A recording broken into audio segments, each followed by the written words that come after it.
So good evening and welcome to my birthday message. I just want to thank everybody who has sent a message for my birthday today, but I wanted also as well to give back the gift of reflecting upon my birthday. So as some of you know, I generally do a talk on every weekend at Soul Food Top Up. And the reason for doing the Soul Food Top Up, hi, thanks for joining me. If anything resonates with what I say, just click the hearts, keep pressing the hearts as if they resonate, because it helps to keep me going. And I can't see who it is, and I don't want to keep on putting my glasses on, so I won't do that. But thank you for joining.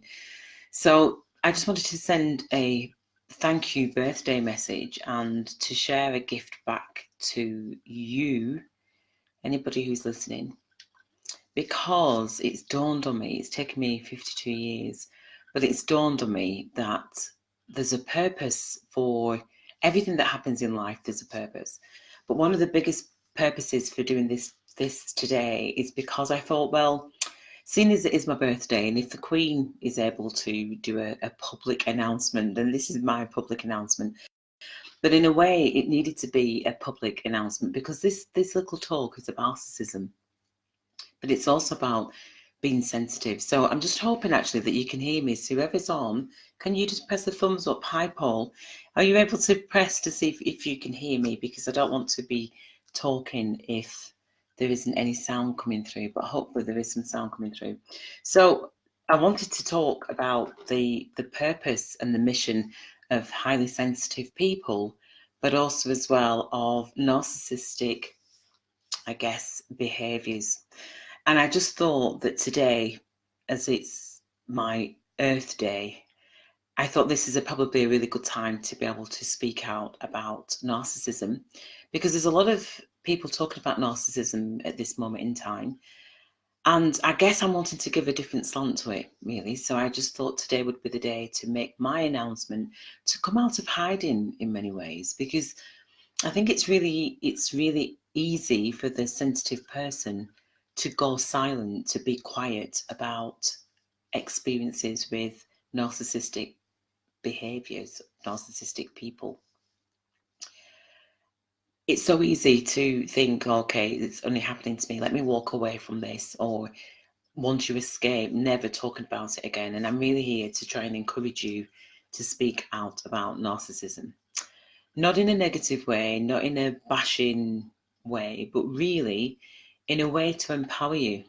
So one of the things that I've realised is that I'm just looking to see, because I don't know if anybody... Hi, Karen and Julie. Are you able to hear me at all? I'm hoping that I'm coming through okay. But I was just saying that this is my birthday gift back to you, to anybody who listens to this. The purpose is to highlight our mission as highly sensitive people.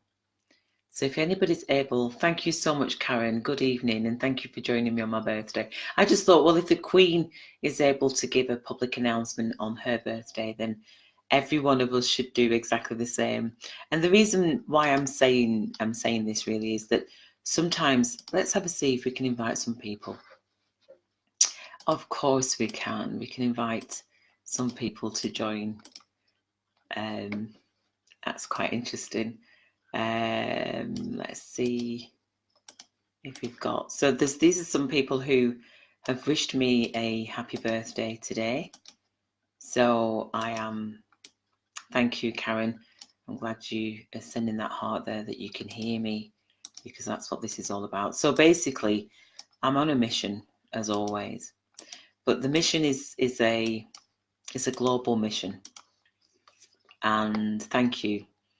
So the mission is a global mission, as many people who know me know, that I guess I'm realising that the highly sensitive person is somebody who maybe comes up against narcissistic people, narcissistic behaviours. And the reason why, like I said, I'm saying this is that last night I was going through my website trying to put information up there so that people can reach out and people can start working together. My goal is to help people to work with me and to work together. And to get her is to get the divine feminine that's within each and every single one of us. And I believe that the narcissistic behaviours and I don't like saying people, but I guess to make it easier, narcissistic people are in our lives to teach us to be spiritual teachers. And they are spiritual teachers because what they do is their behaviors, the patterns of the way that they are, for whatever reason, the way that they behave, forces somebody who's highly sensitive to step up. And again, if you're resonating with what I'm saying, then do press the heart, because I'm only saying this from my experience and I don't like generalizing, but at the same time, I do know quite a few people who've been in narcissistic relationships and I can see the pattern. So what the narcissistic relationship is about helping that highly sensitive person, or the person who's empathic, to step up into their full power. And so part of that is being vulnerable. It's being vulnerable in accepting that you are in a narcissistic relationship, that you have experienced narcissism in a relationship, and that there's nothing wrong. There's nothing wrong with you at all. What it means is that for myself, stepping out and speaking about these relationships, and there's been two very strong relationships that caused me to do take some really big risks in life. But it's so important to speak about it, because even though I didn't expect to be crying, but I can feel the tears ready to come, so I'm trying to not allow them to. But it's kind of, when you're in a relationship, most people don't talk about relationships because it's just, they're supposed to be happy and everything that we read see in the films. But when they're not, then sometimes it can be, especially the narcissistic relationship, what they tend to do is push all your family away as much as they can. Any support network that you've got, they really try and sever any ties that you've got with people so that you become isolated. Again, if you resonate with this, then do press the hearts, because it's important to show that you're connecting with it. So they want to isolate you, and they isolate you so that you become a target for them to put you down, to constantly put you down and chip away at putting you down and chip away at your self-esteem and your confidence. And that's all the purpose. That's the purpose of narcissism, is to really damage who you are, for you to almost give up your soul. Again, if you resonate, do let me know. I have to look to see what people are writing on there. Oh, hi Esther, great to see you. Thank you for the birthday wishes. So we're just talking about narcissism and trying to get a dialogue going, because my reason for doing this talk this evening, I think because of it being my birthday, it's given me that confidence to speak out on something that I'm coming from my heart with. And I do speak from my heart in everything that I do, but I don't like calling things out. However, I realise the importance of calling out narcissistic behaviours, because they are our most powerful tool that we could ever have or ever wish for. So the reason why I've got my banners up as well this evening, well, it's one, because I haven't taken them down, but two, when I attracted two narcissistic relationships, I'd already got my tools, eventually got these tools up and running.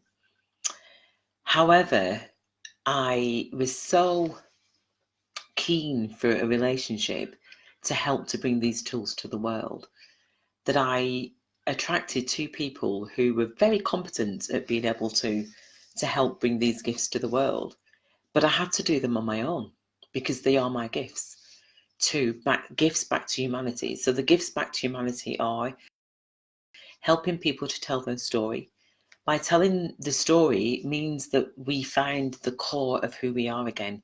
We find who we are. We find our centerpiece. That's the purpose of telling our story, is to share our core values and our core strength. And then playing the game is to bring back that innocence, because one of the things, gosh, it's incredible.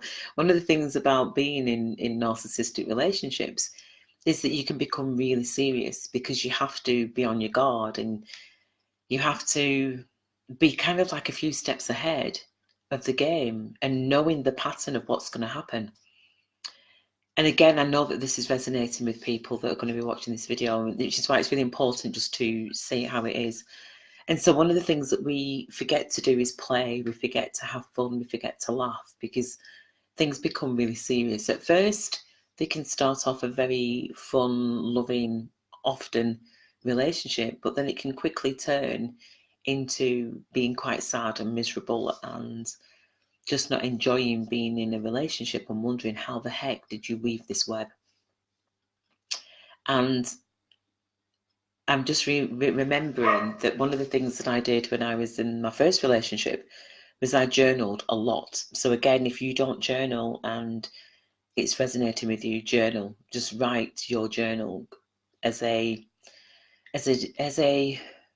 practice for yourself to keep at your core. Because one of the things that I found that by writing was it made me separate myself. Because one of the things about the narcissistic relationships that is a pattern that I've seen so many times is that people will be wanting to get into a relationship really, really quickly and will want to absorb a lot of your time. So they will constantly be texting, constantly, basically, so that you're constantly thinking about them most of the time. I really wish that I'd got I wrote a reference for a friend, and I was able to identify so many things from about 10 different reference points that I really noticed about her. And I know that part of that was about noticing what had happened to me in my relationships. And so the narcissist will want to absorb all of your time. And what they're doing is they're absorbing your energy. They're actually taking your energy. They need your energy in order to be able to exist in many ways. I know it might, and again, it doesn't matter how it sounds, because I'm trying to block myself. Ego's trying to say, oh, it sounds a bit strange. No, it's the truth, actually. And so what they do is they try and absorb of all of your time. They try and get to know all your people that influence you. And the intention is so that they can then put a divide between you in some form or another. So eventually you become just there for them. You are 100% there for them. Even if that's thinking about them, even if that's about trying to preempt anything, trying to just do things to please them. You can never please a narcissist. That's the bottom line. They're not there for that. But what I found was that being sensitive, I was able to pick up on the next steps. That, and I mean, as I'm saying this, I'm thinking to myself, oh my gosh, you just never know. You're saying these things. But I was able to pick up on the next step to the point where I would actually say things and then it would happen. So in one particular incident was that I was really ill and I knew that I wasn't pulling my weight, even though I was actually doing more than what I should have been doing. And I ended up saying this to my ex-partner, and he turned around and told me he was kicking me out on the day that I was due to have my blood transfusion. So that's often what happens as well, is that you can become really poorly when you're with a narcissist, because your body, in many ways, I know for me, my body was just breaking down. And so he actually threw me out based on me not pulling my weight. That was what he was wanting to say, even though the house that we were living in was for both of us. But he actually used the same words: I'm kicking you out because you're not pulling your weight. So sometimes you can drop different thoughts that make them then tell you who they are, because they'll blame you for exactly what you've just told them. So many times the narcissist doesn't have their own personality, really. They're looking to get a personality from attracting a person who maybe does have a bit of a personality, and they'll want to destroy that. And so for me, knowing that these tools were tools that I had to bring to humanity, it really, I was just so glad to have somebody there who could see the vision and who was happy to help. But then quickly realised that actually that wasn't the case. I was there more helping them than they were helping me. In the first relationship, I actually gave my home up because I was battling between living, and I had got a very big fibroid. I didn't know at the time, but I was bleeding to death each month. And eventually I just couldn't do both. And so the relationship was just dire, absolutely dire. I was kind of living out of my bedroom and just surviving each day as much as I could. It was just awful. And in the end, I gave my home up and to try and just live. And so that was an interesting experience. But I mean, again, I don't blame the narcissist, if you will, or the relationship that I was in, but I learned the lessons. And the lessons for me are about many people that are highly sensitive, I believe, are many of us, if not all of us, are highly sensitive people, including the narcissists. That's what I do believe. But I think in this world, because it's been so masculine dominated and heavily, heavily masculine dominated, many of us have suppressed the truth of who we are. Many of us have suppressed our voices. We've not dared to speak out. We've been very quiet. We've been very observant because the energies have been too harsh for sensitive people. So as a result of that, it means that we've never really been speaking out the fullness of who we are. We've always suppressed a good part of our innocent self. And again, if this resonates, press the hearts, because this is channeled information. This isn't just Anthea Fenton talking. This is tapping into the collective and feeling what is going on with our people. What's going on with, where are we all? Where are all the sensitive people who want conversations of depth, and where we're able to share kind words and we're able to really sense who we are? Those conversations are not, they're all tucked away, they're hidden. And that's why today was a day of, I need to stand up and to speak out. And because, and even that, it's like, that's tearful. Because I think as sensitive people, we keep ourselves hidden. And the tears aren't just my tears, I know that. We keep ourselves hidden because it's easier. It's kind of like we're frightened to speak out for fear of being ridiculed, as though we don't have an opinion. I always ask for hearts, and yet when the hearts come, it touches my heart. And so this conversation is about speaking out. It's about, it's coming out from the, gosh, this is just, like I said, the tears are released because this is all part of what we have to do. It's kind of, we're so hidden and so tearful and so sensitive that it's, we have to break through. We have to break through the silence. We have to break through the doubts that we might have, because we have doubts of who we are. We have doubts that we have an opinion. We have doubts that our voice matters. We have doubts that people will believe us. And as a result of all that, we've become so tough as people that it's so important to tap into our true sensitive self. And the way that we do that is we do it together. That's the biggest learning that I've had over the last 18 months, is the amount of people that have come along and told their story, have all identified the sensitive souls. They've all been in that place of isolation and loneliness. And we sit and we talk and we listen, and we're all the same. So that was my purpose today, was to recognize, thank you so much to the narcissist behaviors, to the narcissistic people that I've met over the years. And my goal is to continue to have this conversation in order to be able to find and attract people who are highly sensitive, who are in this world and who are struggling, who are in this world and doing things alone, out there doing things alone. Because even when you're doing things alone, you're still very vulnerable. So the purpose of my mission as a sensitive person who cries on most videos, but that's all about release, and that's about letting go. It doesn't matter. I mean, I don't mind crying. I love crying, actually, because I just think that sometimes the land is arid, the land is so dry because of our experiences. We cry. Gosh, I used to cry so much alone, wondering what on earth is going on in the world. And now it just feels like a celebration. To access tears as a celebration of releasing that which no longer serves. So my mission is to lead.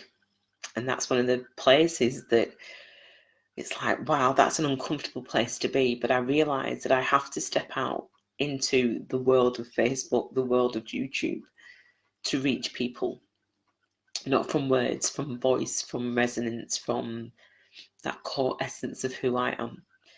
Because there's many people that are out there who are feeling so alone and wondering. There's so many, suicide is a big thing. There's so many people that are committing suicide because they feel like that's the only way out, and that for me is not acceptable. It is acceptable, I guess, because that's what people do if people choose that road. But if I can speak out and just reach one person, then I've done what I need to do, and it's more than one person that I want to reach.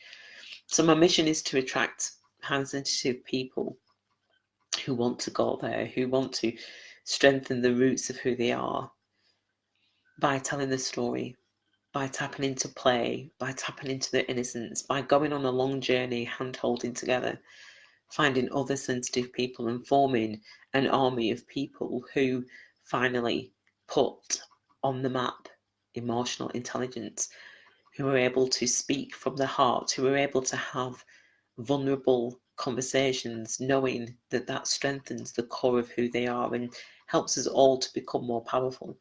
Because collectively, as we gather these people from around the world, energetically, what we're doing is sending out a different vibration, a vibration of really empowering people to speak the truth of who they are. So that's my passion, that's my goal, that's my purpose, that's my reason for being in narcissistic relationships, to learn that no, it's not, they can't suppress you. You allow them to suppress. That's not what their role is. The role, actually, of the narcissist is to support the sensitive person in stepping up. Oh, I thought editation had on. In stepping up into hearing, into raising our voices. So I have to thank the narcissist for that, and to recognise that our purpose is not to shy away, is not to be hidden, but is to stand up in the fullness of our glory.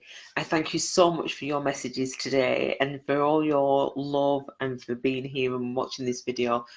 I ask that you're able to share this video. I'm going to share it to as many groups as I possibly can, in order to be able to attract sensitive souls who want to make a difference in our world from a highly sensitive. I think I'd actually coined the word that we are evolving spiritual beings. And this team of evolving spiritual beings recognize the power of togetherness, but recognize their highly sensitive nature. And I'm just excited to be leading a group and of leaders, because the intention is to bring out that natural born leader in each of us, not in a barbaric way, just by being highly sensitive and living on this earth and bringing our energy into this world. Thank you so much for your comments. Thank you so much for watching, and please share, and so much love to all of you. Thank you so much for your blessings and wishes this year. But my goal for the year is to be able to come back here next year. In fact, actually not to be here, but to be surrounded by at least 101 empowering angels, making a difference in our world, going for the heart, putting heart on the map. Thank you so much, and much love to you. Bye for now.